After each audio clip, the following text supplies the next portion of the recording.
Hello दोस्तों, नमस्कार। आप लोग देख रहे हैं क्वालिटी भोजपुरी और क्वालिटी भोजपुरी चैनल पर आप सभी को स्वागत है। आप लोगों से प्लीज़ रिक्वेस्ट है कि अगर हमारे चैनल पर आप लोग पहली बार जुड़े हैं तो चैनल को सब्सक्राइब कर लीजिए और वीडियो का डिस्क्रिप्शन में इंस्टाग्राम आईडी का लिंक मिलेगा, आप लोग वहाँ से मेरे आईडी को भी फॉलो कर सकते हैं।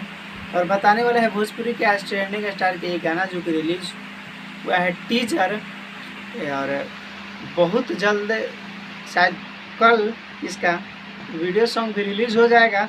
सारेगामा हम भोजपुरी चैनल से आप लोग स्क्रीन पर पोस्टर देख सकते हैं। बंधु 3 दिन 2.0 जो कि कृष्णा बेदर्दी जी का लिखा हुआ गाना है, आर्या शर्मा जी का संगीत है, खेसारी लाल यादव जी और शिल्पी राज का आवाज़ है। और आज टीजर रिलीज हुआ है सारेगामा हम भोजपुरी चैनल से और कल इसका वीडियो सॉन्ग भी रिलीज होगा। अर्शी जी जो कि वीडियो में फिट हैं।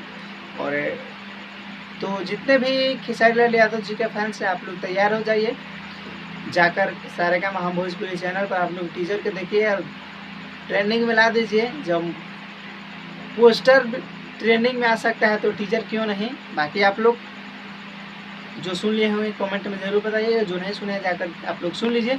मिलते हैं एक नए वीडियो में एक नए अपडेट के साथ, तब तक के लिए जय हिंद, जय भोजपुरी।